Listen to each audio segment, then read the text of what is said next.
안녕하세요. 오늘도 사연살롱을 찾아주셔서 감사합니다. 저는 경상도에서 태어나 경상도에서 자란 토박이 40대 여성입니다. 제 이야기를 하기에 앞서 질문 한 가지 드릴게요. 여러분은 역마살에 대해 어떻게 생각하시나요? 역마살을 가진 배우자와 행복하게 잘 살 수 있으신가요? 역마살이란 늘 이리저리 떠돌아다니게 된 애군을 말해요.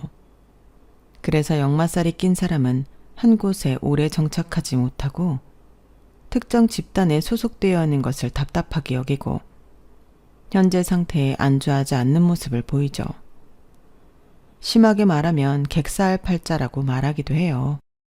얼마나 무서운 애군인가요? 하지만 그런 사람이 주변에 전혀 없지는 않죠. 우리는 정도에 따라 다르게 역마살이 낀 사람들을 볼 수 있어요. 그래서 저는 묻고 싶어요.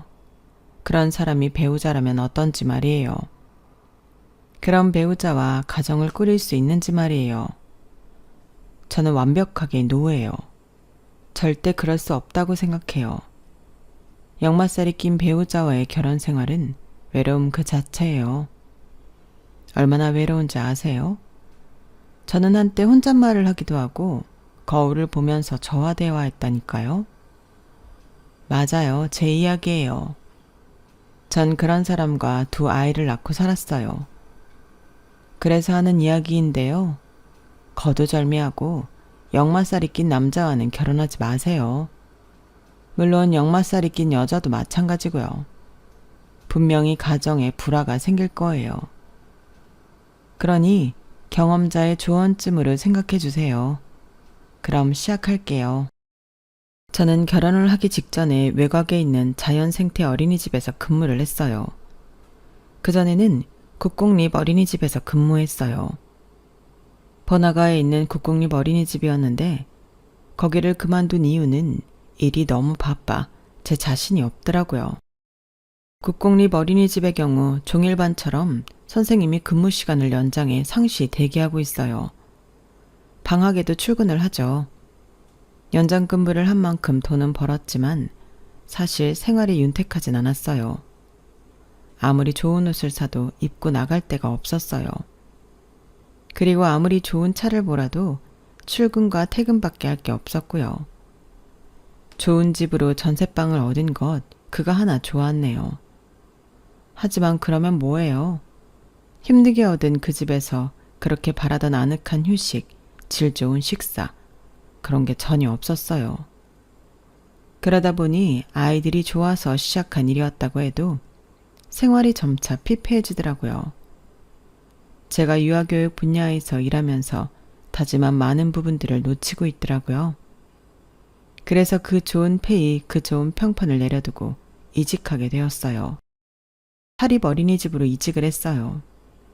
새로 시작한다는 마음으로 임했어요. 그랬기 때문에 새로운 시스템이나 체계 같은 것들은 쉽게 적응을 했어요. 힘든 건 처음에 기존에 있던 선생님들의 텃세였어요. 심지어 원장 선생님마저 그랬으니까요. 제가 좋은 국공립 어린이집에서 오래 아무런 잡음 없이 일을 해서 뽑아놓고서 괜히 이직을 한 게 아니라고 생각한 것 같더라고요. 그래서 저는 보여줬죠. 제가 얼마나 아이들을 진심으로 대하는지, 그동안 갈고 닦아온 학부모를 대하는 기술 같은 것들 말이에요. 그리고 국공립 어린이집에서 배운 대로 어린이집 평가에 좋은 영향을 주는 프로그램을 개발하고 학부모들에게 틈틈이 선물을 받으며 어린이집의 발전을 위해 썼어요. 그러니 다들 저를 인정해 주더라고요. 그 이후로는 선생님들과도 친하게 지냈어요. 그리고 물론 제가 그렇게 노력한 이유는 그만큼 제가 얻는 것도 있기 때문이었는데요. 확실히 국공립 어린이집과 다르게 사립 어린이집에서 일하는 것이 제 시간이 있더라고요. 종일반도 없고 방학에도 전면적으로 어린이집이 쉬고요. 자연생태 어린이집이어서 공부할 것이 많았지만 그만큼 얻어가는 것도 있었어요. 아이들과 자연 친화적 활동을 하는 것에 대한 만족과 자부심도 있었고요. 물론 국공립 어린이집엔 없는 등하원 버스에 올라야 한다는 단점이 있었지만 그것도 넓게 보면 좋았어요. 아이들을 끝까지 책임진다는 인상을 주잖아요. 특히나 아이들을 하원시켜주면서 학부모들과 짧게 대화를 했는데 그걸 학부모들이 무척 좋아하더라고요. 제가 담당한 아이들이면 더 길게 이야기하기도 했죠. 그렇게 저는 이직한 어린이집에서도 좋은 커리어를 쌓고 있었어요. 그리고 거기서 남편도 만나 결혼도 했죠. 처음에 남편은 학부모인 줄 알았어요. 저희 반이 아니었던 한 아이가 하원할 때 그 아이의 할머니 아니면 남편이 나왔거든요. 그런데 좀 이상하긴 했어요. 제가 그 아이가 오늘 학습한 내용이나 칭찬할 만한 것들을 이야기해줘도 뜨뜻미지근하더라고요. 그런데 사실 아빠들은 거의 그래요.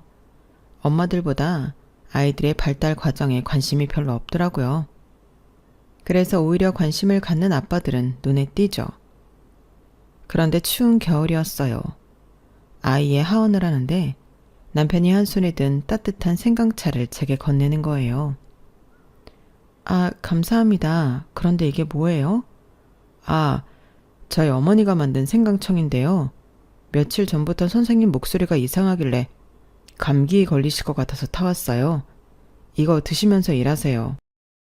처음엔 예상하지도 못하게 다정한 구석이 있는 학부모구나 생각했어요. 아까와 비슷한 맥락으로 아빠들은 저렇게 잘 안 했어요. 엄마들이야 제가 목이 걸걸하면 감기 걸리셨냐 어쩌냐 이런 말을 했는데 아빠들은 눈치도 못 채는 경우가 태반이었죠. 그날 저희 남편은 제 눈에 쏙 들어왔어요. 하지만 호감은 아니었어요. 그때만 해도 학부모인 줄 알았으니까요. 그냥 감사한 마음들 뿐이었죠. 그리고 다음 날에도 남편은 제게 생강차를 건넸어요. 그리고 목캔디도 함께 주었죠. 기분이 좀 이상했어요. 다른 학부모들에게도 이런 작은 선물쯤 받는데 남편이 주니까 괜히 죄를 짓는 것 같더라고요. 그래서 그 다음날에 애둘러 말했어요. 이제 번거롭게 안 주셔도 돼요. 감기는 안 걸릴 것 같아서요. 그리고 정말 그날은 가지고 온 생강차도 안 받았어요. 돌아가는 내내 마음이 쿡쿡 쑤시고 쿵쾅쿵쾅거리고 앞으로 내 교사 인생에 지장이 생기는 거 아닐까? 이런 생각이 자꾸 들더라고요. 그런데 그 이후로 남편이 안 보이더니 며칠 뒤 제가 정말 감기에 걸린 거예요. 마스크를 쓰고 업무를 하고 아이들 하원을 시켜줬어요. 그 아이 하원 시간이 하원 시간 중 끝자락이에요. 몸에 점점 열이 나더라고요. 머리가 아찔아찔하고 손발이 자꾸 저리고 그랬어요. 아마 얼굴은 새빨개졌을 거예요. 결국 감기에 걸리셨네요. 며칠 안 보이더니 그날은 남편이 마중을 나왔더라고요. 마스크를 쓴 저를 보더니 남편이 걱정스러운 목소리로 말했어요. 저는 급하게 말을 이어갔어요. 정신을 놓을 것 같았는데 겨우겨우 붙잡으면서 말이에요. 아, 그러게요. 아이니는 오늘 사물 퀴즈도 잘했고요. 밥도 다 잘 먹었어요. 아버님도 감기 조심하세요. 요새 감기가 독하네요. 네, 그렇다고 하더라고요. 그런데 아까 뭐라고 하셨죠? 네? 아이니 오늘 사물 퀴즈도 잘하고. 아니, 그거 말고요. 아버님?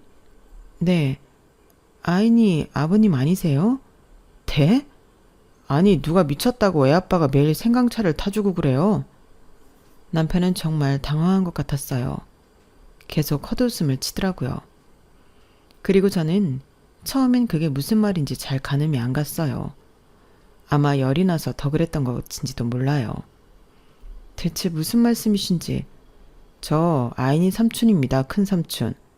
아이니는 제 동생 아들이고요. 여기 아이니 할머니 집이에요. 제가 그 말을 듣고 얼마나 부끄러웠는지 쥐구멍이 있다면 숨고 싶더라고요. 그리고 부끄러운 마음에 열이 더 올라서 제가 픽 하고 쓰러졌어요. 남편의 가슴팍에 말이에요. 남편이 저를 품에 안고 괜찮냐고 물었어요. 저는 억지로 일어나려고 했다가 갓 태어난 기린처럼 몸을 이상하게 움직였어요. 남편이 어린이집에 전화를 했죠. 지금 시은 선생님이 많이 아프신 것 같아서 응급실로 가야 할 것 같은데 하원 차량 좀 부탁드립니다. 그렇게 저는 남편의 차를 타고 응급실로 갔어요. 그리고 수액을 맞는 동안 남편이 옆에 있었죠.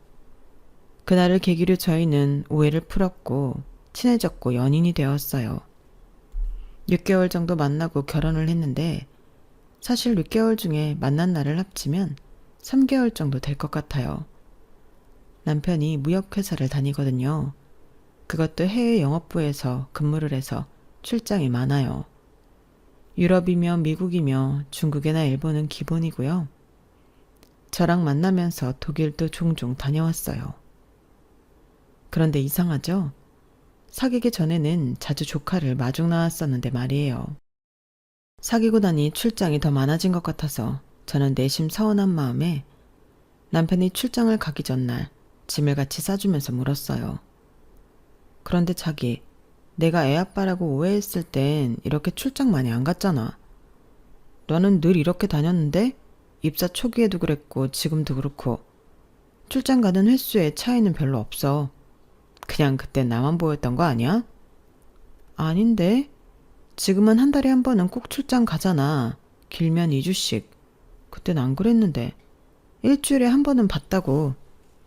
그때 우연히 출장이 짧았나 보지. 정말이야?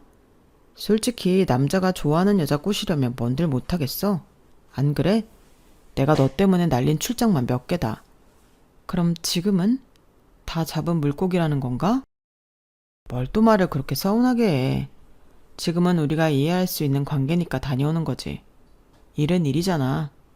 나도 자기 일 존중하고 자기도 내 일 존중하고 그럼 지금처럼 열심히 해야 결혼도 하고 가정도 만들고 그러지. 그렇게 말만 하면 뭐해. 결혼 준비는 나 혼자 다 하는데. 나 드레스도 친구랑 둘이 보러 갔다 왔어. 그거 내가 얼마나 서운했는지 알아? 사진 찍어서 보여줄 수도 없는데 나 그때 정말 예뻤다고. 그건 나도 섭섭한데 어쩔 수 없잖아. 그날 출장에 잡힌걸. 결혼식에 놀 수 있는 거 맞지? 결혼식 때도 안 오는 거 아니지? 버진로드도 나 혼자 걷게 하는 거 아니지? 에이, 그건 아니다. 아무리 내가 양심이 없다고 해도. 그런데 상견례는 생각하면 안 될까? 아무리 해도 시간 안 날 것 같은데 그냥 자기가 전화나 좀 드려. 뭐? 한 번 식사도 없이 결혼식에서 뵙게 하자고? 아니면 나 빼고 하든지. 내 달력 봐봐. 아무리 해도 시간이 안 나온다니까? 그래도 이번 출장 가면 실적 장난 아니게 오를걸? 그럼 결국엔 뭐다? 나도 좋고 너도 좋은 일이지. 그러니까 좀 봐줘. 그리고 난 분명히 말했다. 우리 사귀기 전에 말이야. 뭐? 뭐라고 말했는데? 내가 무역회사 해외 영업부라서 해외 출장이 잦은데 괜찮냐고 물어봤잖아. 그때 자기가 뭐라고 했어? 일은 일이죠. 저는 서로 하는 일뿐만 아니라 취미나 그런 것들도 존중하지 않는 사람은 싫어요. 그랬잖아. 그런데 왜 이러실까? 앞뒤가 다르네. 그건 지금도 그렇게 생각해.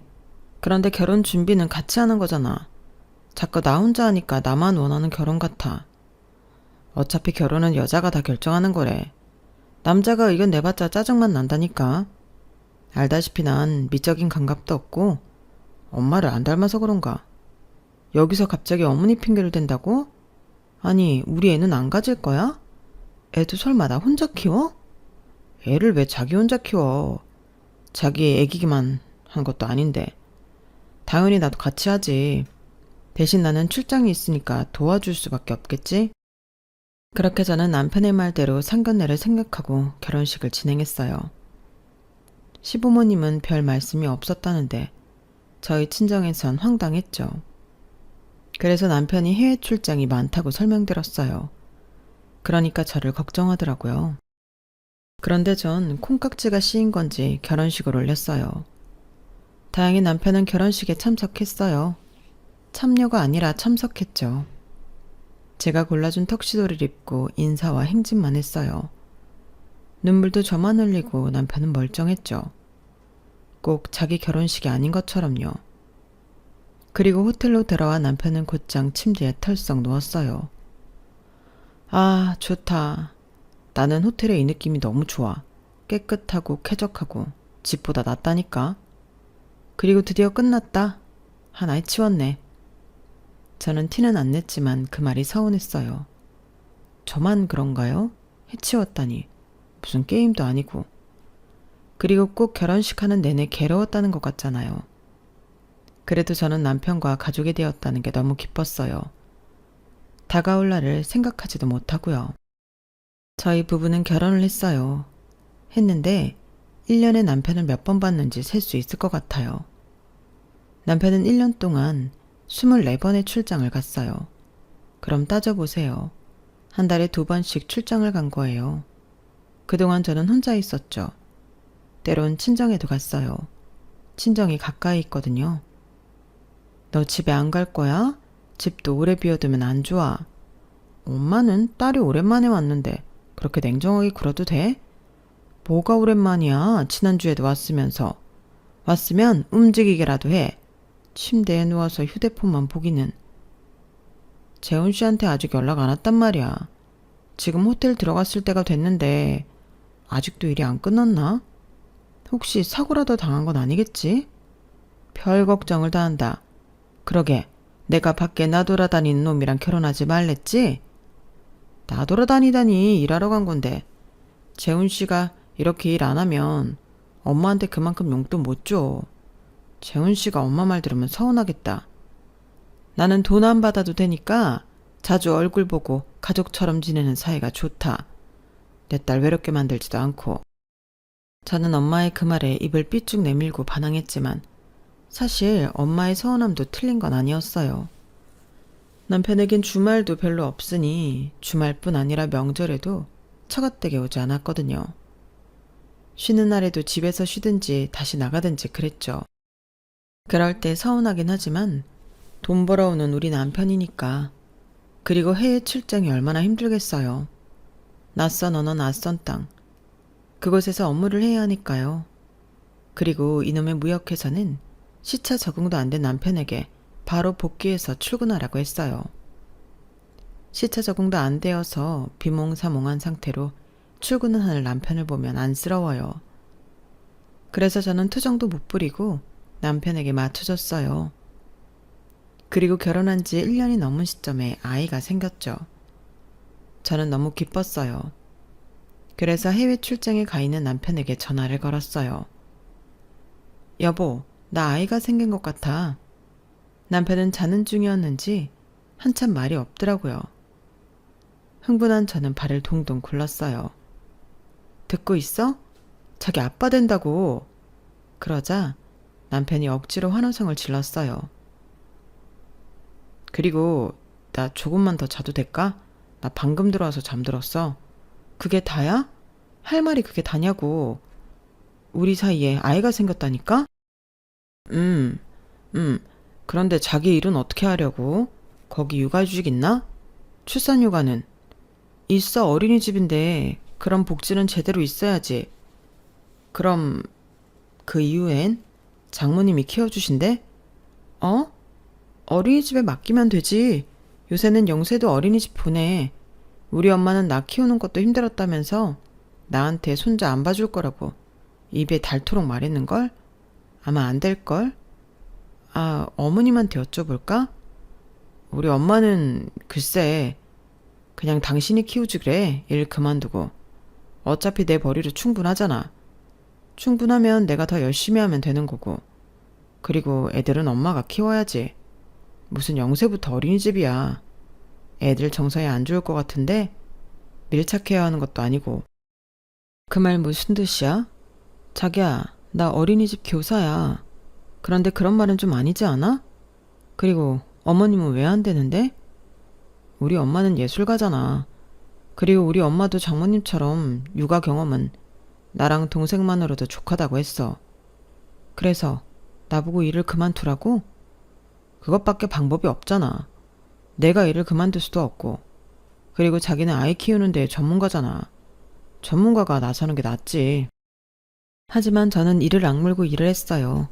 이직을 했을 때처럼 가족들에게 보여주겠다고 다짐했죠. 그래서 임신 8개월 때까지 어린이집 업무를 했어요. 물론 힘들었죠.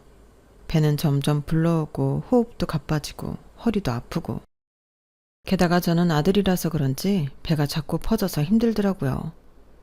그런 몸 상태로 뛰어다니는 아이들을 제어하고 케어하는 게 쉬운 일이 아니더군요. 그래도 다행히 건강하게 아이를 출산했어요. 온 가족이 저보고 독하다고 했어요. 온 가족이 제가 일하는 걸 반대했거든요. 그래도 저 계속 일했어요. 육아휴직을 다 쓰고 복귀까지 했어요. 그런데 아이가 1살, 2살 커가니까 손이 더 가더라고요. 3살이 되었을 때 저는 출장을 간 남편에게 호소를 했어요. 여보, 언제 오는 일정이라고 했지? 귀국한 지 이틀 만에 나가서 계산이 안 되네. 그런데 내가 왜 전화했냐면 나 요새 정말 힘들어. 어린이집에서 애들한테 치여 집에 와서 죽어라 에바. 나한텐 휴가도 없고 아무도 없잖아. 당신도 없고. 나 바쁜데 투정 부리려고 전화한 거야? 그래서 본론이 뭔데? 당신 다른 부서로 가면 안 될까? 출장 거의 없는 부서로. 당신 유능하잖아. 그러니까 다른 데서도 충분히 당신이 필요할 거야. 그러니까 제발 나를 봐서라도 그렇게 해줘. 참. 그러니까 진작에 일 그만두라고 했잖아. 네가 일 그만두고 애 보면 쉬어지는 건데 왜 자꾸 고집이야? 내가 누누이 말했지. 나는 이 일을 할 거야. 이 일을 하는 게 내 숨통이니까. 내 보람이니까. 각자 일은 건들지 않겠다고 했으면서 왜 그러는 거야? 그럼 내 일은 왜 건드는 건데? 왜 나한테는 자꾸 그만두라고 하는 건데? 넌 엄마잖아. 어쩔 수 없잖아. 그리고 나보다 애가 네가 더 잘 보겠지. 안 그래? 넌 경험자고 전문가잖아. 왜 쉬운 길을 돌아서 가려고 해? 아니, 왜 그렇게 출장에 목을 매는 거야? 그깟 출장 안 가면 뭐 어때서? 설마 집에 들어오기 싫은 거야? 그럼 대체 결혼을 왜 한 거야? 왜 이렇게 사람이 책임감이 없어? 왜 매번 나만 전전긍긍하냐고. 당신은 우리 집 사람이 아닌구나. 아직 우리 집 사람이 아니네. 우리 집 남자들한테 공통적으로 씌인 게 있어. 역마살이라고 혹시 아나? 알고 보니 시댁 집안은 대대로 남자들에게 역마살이 있었어요. 시댁의 모든 남자들 이야기를 할 순 없으니 저희 시아버지의 이야기를 잠깐 할게요. 저희 시아버지는 외국계 회사에서 오래 근무하셨어요. 그 시대에 대학을 나오셨을 정도로 부유한 집에서 태어나 여행을 많이 다녔어요. 어렸을 땐 아버지와 고등학생 때부터 고속버스를 타고 혼자 여행을 다녔죠.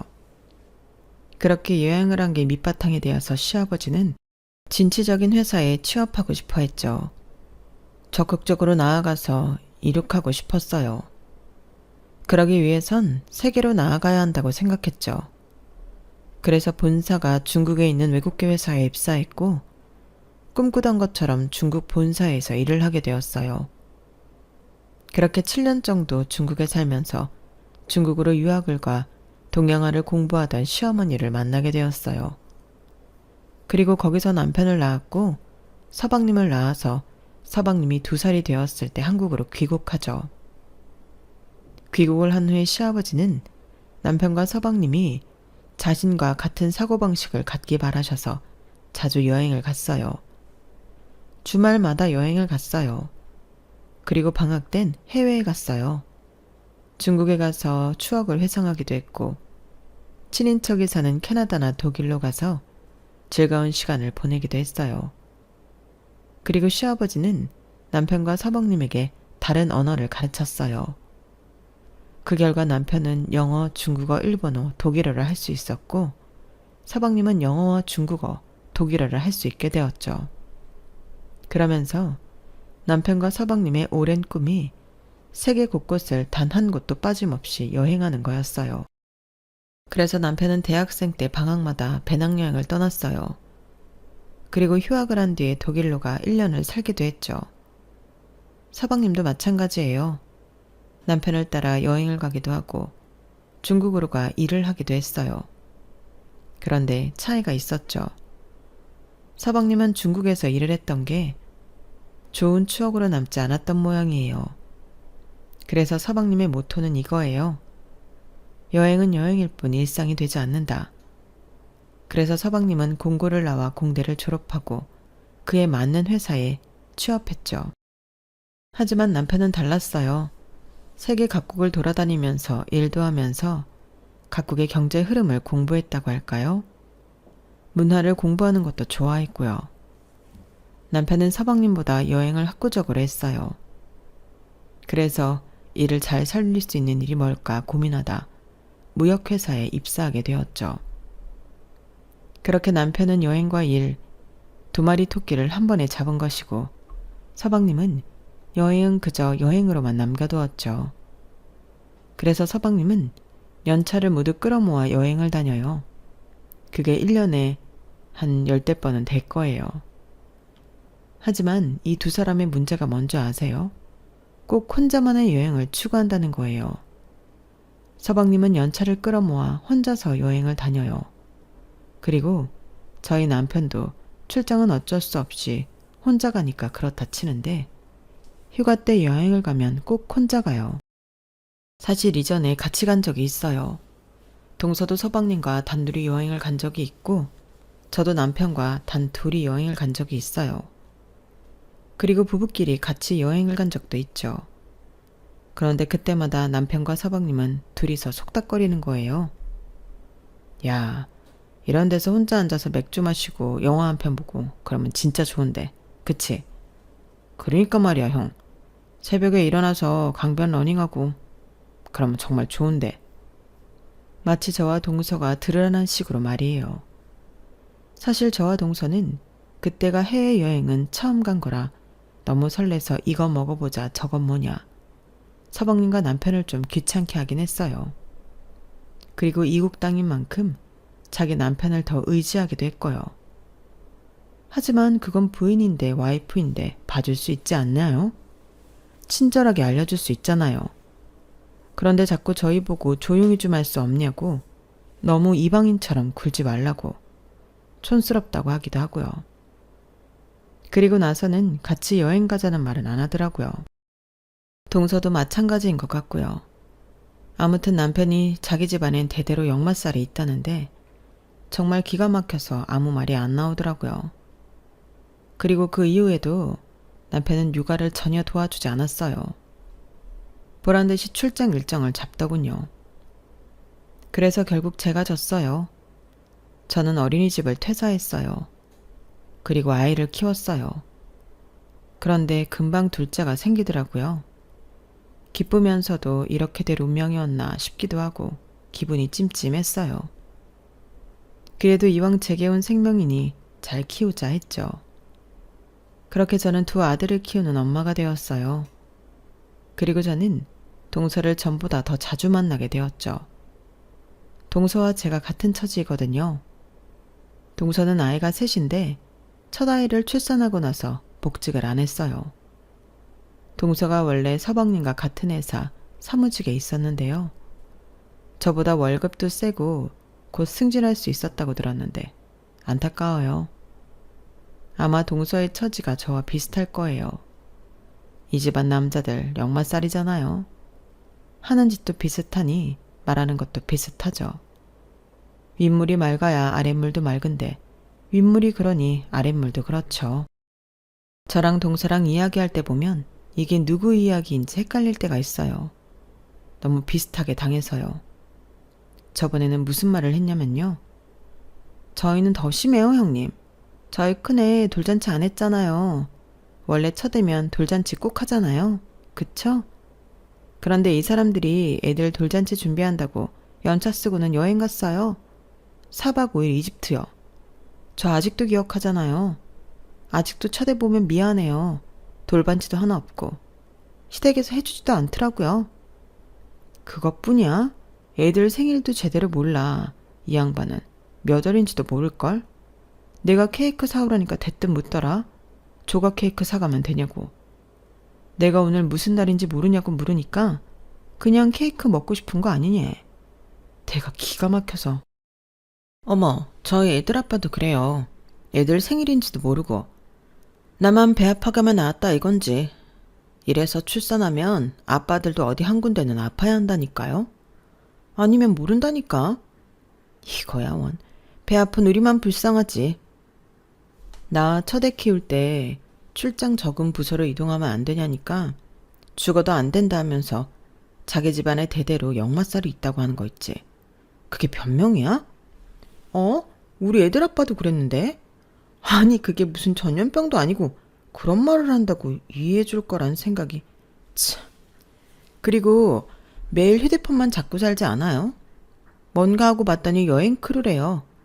그래서 당신 누구랑 여행 가는 거 싫어하잖아 하고 물으니까 정보만 공유하고 만나지 않는다고 하더라고요. 아주버님도 하세요? 우리 남편이 안 하겠어? 나는 맨 처음에 바람난 줄 알았잖아. 오죽 휴대폰을 보니까. 근데 기분이 썩 유쾌하진 않더라. 여자들 비키니 사진도 올라와 있고. 안 그래? 맞아요. 그런 사진은 뭐하러 올리는지. 그런데 정보 공유가 되어요? 웃겨 참. 근데 나는 제일 서운한 건 그거야. 자기 식구들 집안 행사 안 챙기는 건 오케이. 알겠어. 그런데 처가댁은 챙겨야 하는 거 아니야? 애들 생일도 모르는 인간한테 지 손으로 해주길 바라는 것도 아니고 내가 준비하면 말만 잘하라는 건데 그것도 안 한다? 맞아요. 저희 시부모님 정말 특이하시죠? 환갑잔치도 안 하시겠다. 칠순잔치도 안 하시겠다. 생일도 챙기지 말아라. 대체 가족이 맞나 싶어요. 그리고 형님 말이 맞아요. 자기 식구 안 챙긴다고 우리 식구도 안 챙기나요? 너무 이기적이에요. 우린 남한 가서 식사하고 오거든? 그리고 신랑 집에 있어도 매번 해외 출장 간다고 해. 그런데 은근히 서운해하는 티가 나잖아. 그럴 때마다 참 밉다? 그게 뭐라고. 그거 하는 게 뭐 어렵다고. 그냥 밥 같이 먹고 축하드립니다 하면 되는데. 동서와 저는 하소연을 하면서 서로를 위로했어요. 하지만 이것만 불만인 게 아니었죠. 돈, 바로 돈이에요. 출장 가서 쓰는 돈, 따로 여행 간다며 쓰는 돈이 어마어마했어요. 더구나 남편이며 서방님이며 여행에서 돈을 아끼는 스타일이 아니어서 장난이 아니었죠. 그래서 동서는 서방님이 생활비를 줄이고 근처에서 아르바이트를 하라고 했대요. 그래서 근처 마트 일자리를 알아보고 있다고 하더라고요. 참, 저희는 아직 그 정도까진 아니었거든요. 그래도 저희 남편이 좀 벌어서요. 그리고 제가 돈을 좀 잘 불리거든요. 그런데 어느 날이었어요. 동서가 울면서 전화가 오더라고요. 형님, 저 집에 가스가 끊겼어요. 미납되었나 봐요. 그리고 집에 쌀도 없고 애들 학원비도 연체돼서 자꾸 전화 오고 죽겠어요. 그래서 그런데 저 혹시 100만 원만 빌려주실 수 있어요? 월급 아직 안 들어왔어? 저번에 일 구했다며. 사실 애들 아빠가 부탁해서 몇 달치 값을 받았어요. 이제 더 값을 받을 수도 없어요. 정말 죄송해요, 형님. 제가 다시 전화드릴게요. 저는 지금 동서에게 처한 상황에 너무 놀랐어요. 그리고 진심으로 열심히 사는 동서가 안쓰러웠죠. 동서와 전화를 끊고 저는 한참 고민하다가 동서의 통장으로 1,000만 원을 입금해 주었어요. 그러니 문자 한 통이 오더라고요. 형님, 나중에 100배로 갚을게요. 그렇게 말하는 동서를 전적으로 믿진 않았지만 안쓰러운 마음이 먼저였어요. 저는 되받을 생각을 하지 않고 마음을 비웠어요. 저희도 형편이 좋은 편은 아니어서 부담이 되었지만 같은 처지에 힘을 주고 받아야 하잖아요. 사실 저희 형편도 그리 좋진 않았어요. 동서에게 준 돈이 제 여윳돈의 전부였고 언제부턴가 남편이 통장 관리를 못하게 해서 얼마나 빠져나가는지 전혀 모르고 있었어요. 그런데 다음 달에 무슨 일이 일어났는지 아세요? 우리 이혼하자. 남편이 이혼을 요구하는 거예요. 계기는 이래요. 제가 첫 아이에게 개인 가해를 붙이고 싶다고 말하면서 다투게 되었거든요. 그러니 남편이 너처럼 흥청망청 쓰는 사람과 살고 싶지 않다고 자기는 ATM기가 아니라고 하더라고요. 그러면서 합의 이혼을 요구했어요. 우리 뭐 재산이라고 할 것도 없고 내가 매달 양육비 100만 원씩 줄게. 애 둘에 이 정도면 충분하잖아. 그리고 양육권 친권 다 가져가. 그럼 됐지? 대체 뭐 하는 거야? 내가 애들 과외시킨다는 게 이런 말이 나와야 하는 말이야? 흥청망청 써? 내가? 나 장봐도 10만 원 안 남기려고 부단히 애쓰는 사람이야. 당신이 무슨 자격이 있다고 그런 말을 하는데? 애들 아빠 노릇도 제대로 안 했으면서. 그놈의 애들 아빠 노릇. 내가 이만큼 벌어서 이 정도 누리게 했으면 됐지. 얼마나 더 바라는 거야? 그리고 애들 학원도 꼭 보내야 해? 요새 무료 강의도 많고 학교 선생님은 꽁으로 있어? 당신이 애들 다 망쳐놓은 거야. 알아? 정말 당신 생각만 하면 깝깝해. 학원도 엄연한 교육시설이야. 당신은 틈만 나면 자기 이치에 안 맞는 것들을 비하하지. 존중이라는 게 없어. 그러니까 나도 이렇게 대하는 거지. 다른 엄마들은 애 가졌을 때 남편이 안 해준 거 뼈에 박힌다는데 그래서 내 뼈는 다 으스러졌어. 알아? 남편은 제 말에 지겹다고 말하며 이혼 서류를 식탁에 올려놓고 집을 나갔어요. 남편은 그대로 집을 나가 돌아오지 않았죠. 저는 남편의 마음을 돌리기 위해 시부모님도 만났어요. 그런데 저한테 뭐라고 하는 줄 아세요? 그냥 그렇게 하게 둬라. 얘가 워낙 답답한 걸 싫어하고 못하는 걸 싫어해. 그래서 그런 거다. 그냥 얘가 하고 싶은 대로 내버려둬. 어차피 양육비는 준다고 약속했다며. 약속 안 지킬 애도 아니고 안 지키면 나라도 주마. 그러니까 이혼해. 요새는 이혼이 흠도 아닌데 뭘. 너도 재혼하고 싶으면 해라. 우리는 그런 거 안 막는다. 그리고 재산 분할할 때 지금 살고 있는 집도 주마. 그럼 됐지? 공평하지? 그러니까 너무 고민하지 말고 도장 찍어. 저는 시부모님 말을 듣고 생각했어요. 이런 부모님 밑에서 커서 책임감이라고는 전혀 없구나 하고 말이에요. 아이들은 낳아놓는다고 알아서 크지 않아요. 케어가 필요하죠. 엄마의 역할이 있고 아빠의 역할이 있어요. 하지만 시부모님은 그걸 전혀 모르는 것 같아요. 결국 저는 합의 이혼은 하지 않고 이혼 소송을 했어요. 남편이 역마살을 핑계로 이제껏 가정에 소홀했다는 것을 강조했죠. 하지만 소송은 남편이 유리하게 흘러갔어요. 남편이 꾸준히 저에게 생활비를 주었다는 게 이유였죠. 생활비가 줄어간 건 생각도 안 하고요. 남편은 생활비가 줄게 된 이유를 제 탓으로 돌렸어요. 제가 자꾸 돈을 벌어오라고 했다는 둥, 제가 충동 소비를 한다는 둥, 돈으로 스트레스를 엄청 줬다는 거예요. 그래서 그런 생각을 고치기 위해 생활비를 줄였다고 주장했어요. 하지만 제가 달라진 게 없었다고 계속 돈을 달라고 했고 사치스러운 행동에 정이 떨어졌다고 했어요. 그리고는 자기는 신중하게 고민해 이렇게 경제관념이 다르기 때문에 같이 살 수 없다고 판단했고 이혼을 요구한 것뿐이라고 말했어요. 그러면서 제가 남편을 현금 인출기 취급을 한다고 말했죠. 매년 20번 넘게 출장을 가는 것도 일이기 때문에 그리고 그걸 알고 결혼한 것이기 때문에 가정 소홀로 취급되지 않았어요. 저는 정말 억울했죠. 그래서 1심에선 패소했어요. 저는 불복하고 항소했죠. 상소를 제기하고 집으로 돌아가는 길이었어요. 그런데 동서가 전화가 오더라고요. 형님, 소송 잘하고 오셨어요? 다름이 아니라 제가 지금 메시지 보낼 건데 한번 보시라고요. 패소를 해서 기분이 좋지 않아 나중에 확인하겠다고 말하는데 동서가 급하다면서 빨리 보라고 해요. 평소에 그런 동서가 아닌데 생각하며 메시지를 확인했죠. 그런데 무슨 아파트 분양 서류더라고요. 10억짜리 아파트였어요. 해운대에 있는 비싼 아파트였죠. 명의는 서방님 명의로 되어 있었고요. 그래서 저는 지금 뭘 자랑하려고 전화했냐고 했죠. 그러자 동서가 말하기를 이 아파트가 남편 아파트라고 하는 거예요. 서방님이 명의만 빌려줬다고 하면서요. 아이 참, 형님 모르시겠어요? 이 아파트 형님한테 넘어갈까봐 저희 남편 이름으로 산 거잖아요. 이걸 어떻게 알았는데? 옷장에 있더라고요. 그래서 이게 뭐냐, 우리 형편에 이런 집을 왜 샀냐? 하니까 아주버님 집이라고 하더라고요. 그러면서 문자도 보여줬어요.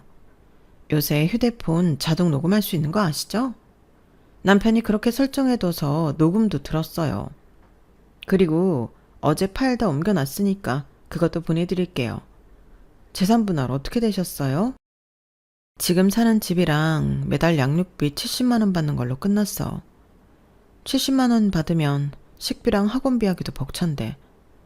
아니, 원래 100만 원 약속했는데 70만 원으로 낮춰서 말하더라고. 그리고 판사는 그걸 그대로 받아줬고. 그래서 항소 신청하고 오는 길이야. 아, 그렇게 됐구나. 그런데 이러면 말이 달라지지 않아요? 와이프 몰래 10억짜리 아파트도 샀고 그걸 뺏길까봐 자기 명의로 안 하고 남동생 명의로 해놨잖아요. 얼마나 괘씸해요. 그리고 그걸 시부모님도 다 알고 계실 거예요. 지금부터 무슨 돈으로 이 아파트를 샀는지 알아보세요. 형님이 꽤 오랫동안 열심히 적금 들었잖아요. 그 돈 쓰인 거 아닌지 확인해 보세요. 그리고 다시 가정에 비협조적으로 굴었다는 걸 증명해 보세요. 그러면 승산 있을 거예요. 그렇게 힘을 얻은 저는 다시 남편이 가정에 소홀했다는 증거를 찾기 시작했어요. 제가 오랫동안 독박 육아를 했고 남편의 강요에 일을 어쩔 수 없이 그만두었다는 사실도 다시 강조했죠. 그리고 원하지 않았지만 아이들도 증인석에 앉혔어요. 아들들은 가감없이 아빠가 자기들을 놀아주지 않았고 공부를 봐주지도 않았고 집에 자주 없었다는 말을 했어요. 사실 아이들을 증인으로 세우면 편했는데 그런 경험을 하게 하고 싶지 않아 법원에도 같이 오지 않았거든요. 지금도 그때만 생각하면 미안해요. 그리고 저는 동서가 알려준 10억 아파트의 비밀을 알아냈어요. 남편이 대출도 좀 받긴 했는데 제가 부지런히 들어놓은 적금 몇 개를 말도 없이 사용했더라고요. 그래서 10억짜리 아파트도 재산 분할에 포함시켜달라는 요구를 했어요. 남편과 서방님의 문자 내용, 전화 녹음을 증거로 제시했고요. 판사는 받아들여줬어요. 그래서 10억짜리 아파트도 재산 분할의 영역에 들어가게 되었어요. 그리고 제가 그 아파트엔 저의 지분도 있다고 밝히면서 적금에 대한 이야기를 했어요. 그러면서 다시 한번 남편의 가정 소홀과 무책임함을 확인해달라고 호소했죠. 너 그걸 어떻게? 남편은 제가 내놓은 증거에 놀랐어요. 그리고 남편의 흔들리는 눈동자와 당황하는 말투도 판사를 흔들었어요. 원고, 이 재산을 피고 몰래 취득한 것이 맞습니까? 그 질문에 남편은 아무 말도 하지 못했고 판사가 다그치자 결국 고개를 끄덕였어요. 옆에서 남편의 변호사가 한숨을 쉬는 소리가 들리더군요. 그렇게 재판의 판도가 달라졌어요. 재판장이 술렁술렁 하더니 저에게 유리한 쪽으로 바뀌었어요. 판사의 눈빛이 달라진 걸 저도 제 변호사도 느낄 수 있었죠. 됐다 싶었죠. 게다가 이번 항소 때 저는 남편이 주는 생활비가 점점 줄었고 그건 남편이 월급을 적게 받아서가 아니라 남편이 월급의 반 이상을 출장 및 여행 경비로 사용했기 때문이라는 증거를 제출했거든요. 잦은 항공권 예매 날짜, 매번 5성급 호텔을 썼던 것, 그리고 제 변호사가 남편의 출금 내역을 확인해 해외에서 돈을 흥청망청 쓴 기록도 증거로 제출했어요. 그리고 저희 아이가 아직 어리고 아직까지 제 수입이 없다는 것을 고려해달라고 호소했죠. 그래서 결국 2심에서는 승소했어요. 저는 현재 사는 집과 10억짜리 아파트를 손에 얻었고 매달 남편에게 양육비로 150만 원을 받게 되었어요. 이번엔 남편이 항소를 했어요. 하지만 3심에서 남편이 제출한 증거는 너무 미약했어요. 그리고 서방님의 증언도 그리 큰 영향이 없었어요. 동서 덕분에 승소했어. 너무 고마워. 자기가 내 은인이야. 에이, 형님이 제 은인이죠. 제가 100배로 갚는다고 했죠? 축하드려요. 그렇게 저는 이혼을 했고 그날 대단하게 꿀잠을 잤던 기억이 있어요. 그리고 저는 해운대의 10억짜리 아파트를 과감하게 팔고 건물을 샀어요.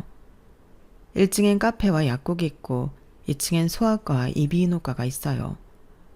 그리고 3층엔 사무실들이 있고 그 위로 2층짜리 월세방들이 있어요.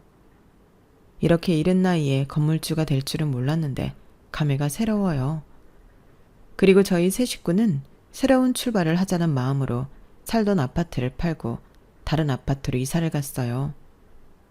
아이들을 전학 보내기도 했는데 다행히 잘 적응하고 있어요. 그때 증인석에 앉힌 게 스트레스나 트라우마로 다가올까 걱정했는데 너무나도 밝게 지내고 있어요. 이혼을 했다는 걸 인지했는지 아빠도 찾지 않고요. 그리고 저는 일자리를 구했어요. 사실 건물 관리하고 양육비도 받으니까 일을 굳이 할 필요는 없는데 이제 저희 애들이 초등학교 고학년이니까 전보다 손이 많이 안 가기도 하고 아시겠지만 제가 일을 강제로 그만뒀잖아요. 그래서 부담이 안 가는 일을 찾았어요. 숲선생님 공고가 뜬 거예요. 제가 자연생태 어린이집에서도 일했잖아요. 그러면서 숲이나 자연에 대해 아는 게 많아요. 이거다 싶었죠. 그래서 입사 지원을 했고 합격해서 다니고 있어요. 피톤치드와 함께 일하니까 젊어지는 것 같고 좋아요. 그리고 저희 남편은 아직 회사를 다니고 있고 출장도 매번 나가는 대로 나가고 어쩌면 더 나갈지도 모르죠. 이젠 혼자니까요. 아주 혼자의 인생을 만끽하고 있는 듯해요. 하지만 분명히 장담해요. 저러다 객사할 거라고. 그때는 아무도 자기 장례식 때 안 가겠죠. 그렇게 외롭게 살다가 죽을 거라고 저는 장담해요. 그리고 저희 동서요. 저의 도움을 100배, 아니 1000배로 갚아준 제 동서는 현재 합의 이혼 후 숙려기간을 보내고 있어요. 저희 남편의 비밀을 저에게 알려주고 나서 동서와 서방님은 크게 다투었어요. 서방님이 가족끼리 어떻게 그런 비밀 하나 못 지켜주냐. 그러면서 동서를 무척 나무랐다고 해요. 아니, 난 알려드린 거 전혀 후회하지 않아. 당신이 생활비 안 주고 관리비 안 내서 가스 끊겼을 때 나 도와준 사람이 형님이야. 그런데 내가 누굴 가족이라 생각해야 해? 아주버님? 날 한 번도 도와준 적도 없고 당신과 더불어 나를 귀찮게 생각한 아주버님? 아니지. 나는 형님이 더 중요해. 그래, 당신이랑 형님이 물에 빠지면 난 형님을 구할 거야. 알아? 그리고 동서는 서방님에게 이혼을 요구했고 시부모님이 또 그러라고 해서 합의 이혼을 하고 지금 숙려기간이에요. 완전히 이혼을 하면 어떡할 거냐고 동서에게 물으니 아직은 모르겠다고 해요. 그래, 꼭 지금 알 필요 없지. 시간은 많아. 어차피 매달 양육비도 나오고 일단 동서도 일하잖아. 그럼 됐지 뭐. 천천히 생각해. 천천히 생각해도 안 늦어. 커피 식겠다. 식으면 맛없어. 그쵸? 커피도 식으면 맛없고 이미 지나간 일 후회해서 뭐해요. 동서, 서방님이랑 이혼한 거 후회해? 아니요. 그런 게 아니라 애초에 제 선택을 후회하는 것 같아요. 애초에 역마살 있는 남자는 만나지 말았어야 했는데 그걸 알고도 사랑하고 결혼하고 그래도 애들이 있으니까 이런 생각도 안 해야죠. 저는 동서의 말에 무조건 공감했어요. 저도 그랬거든요. 그리고 저는 동서에게 함께 다짐하자고 했죠. 그래도 우린 그 인간들과 다르니까 책임질 건 책임지고 살자고요. 그렇게 서로 울다가 웃다가 마지막엔 응원하면서 집으로 돌아갔어요. 동서가 완전히 이혼하는 날에도 만나기로 약속을 했어요. 그때가 되면 후련하게 털어낼 것들을 털어내고 둘 다 우뚝 일어나려고요. 그럼 이것으로 제 사연은 마칠게요. 들어주신 모든 여러분들 감사합니다. 오늘도 좋은 하루 보내시길 바라요. 여러분, 사연 댓글에 응원과 현명한 조언 부탁드려요. 좋아요와 구독은 저에게 큰 힘이 됩니다. 오늘도 좋은 일 가득하세요.